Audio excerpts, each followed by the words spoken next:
সাম্প্রতিককালে রাজধানী ঢাকার মিটফোর্ড এলাকায় সংঘটিত লালচাঁদ সোহাগ হত্যাকাণ্ডে বাংলাদেশ জাতীয়তাবাদী দল বিএনপি তার তীব্র নিন্দা, প্রতিবাদ ও দৃষ্টান্তমূলক শাস্তি দাবি করেছে এবং এই হত্যাকাণ্ডে সংশ্লিষ্টতা প্রমাণিত না হওয়ার পরেও যাদের নাম এসেছে তাদের মধ্যে বিএনপির সঙ্গে জড়িত যে দু একজনের নাম এসছে তাদেরকে দলীয় শৃঙ্খলা আলোকে আজীবন বহিষ্কারের মতো সর্বোচ্চ সাংগঠনিক ব্যবস্থা গ্রহণ করা হয়েছে।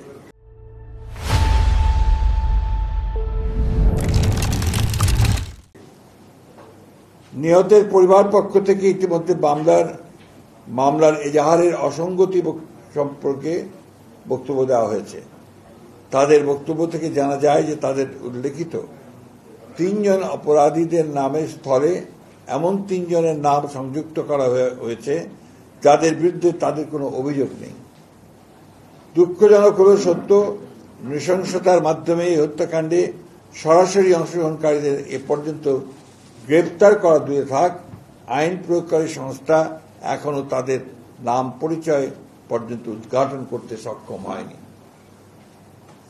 তাছাড়াও আমরা বর্তমান সরকারের কাছে এই হত্যাকাণ্ডে সরাসরি অংশ নেওয়া ব্যক্তিদের গ্রেপ্তার এবং দ্রুত বিচারের পদক্ষেপ গ্রহণের দাবি জানিয়েছি। এমন দৃঢ় দলীয় অবস্থান থাকা সত্ত্বেও একটি চিহ্নিত মহল পরিকল্পিতভাবে আমাদের দল এবং শীর্ষ নেতৃত্বের শালীনতা ও চরিত্রহরণের দুঃসাহস প্রদর্শন করছে।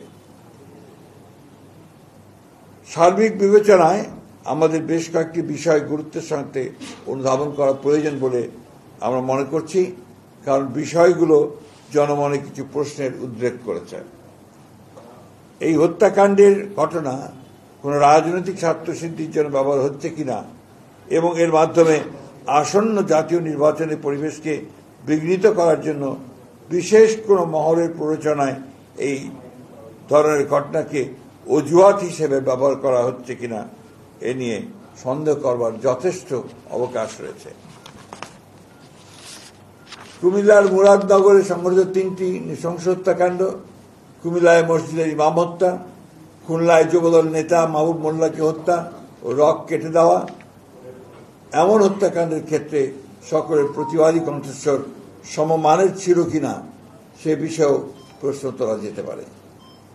পরিকল্পিতভাবে দেশে অস্থিতিশীল পরিস্থিতি সৃষ্টির জন্য মিটফোর্ডের হত্যাকাণ্ডকে রাজনৈতিক দুর্বিসন্ধমূলকভাবে বাস্তবায়নে ব্যবহৃত হচ্ছে কিনা সে ব্যাপারে সন্দেহ করার যথেষ্ট কারণ রয়েছে। প্রকাশ্য দিবালোকে অসংখ্য মানুষের সামনে আইন প্রয়োগকারী সংস্থার নিকটবর্তী অবস্থান থাকা সত্ত্বেও এমন ঘটনার কোনো প্রতিরোধ না হওয়ায় পুরো ঘটনাটা সম্পর্কে জনমনে প্রশ্ন উদ্রেকের যথেষ্ট কারণ রয়েছে। জনসম্মুখের হত্যাকাণ্ডের প্রতিবাদ এবং প্রতিরোধ ছাড়া বিনা বাধায় ভিডিও ধারণ যুক্তিসঙ্গতভাবেই অনেক প্রশ্নের জন্ম দেয়।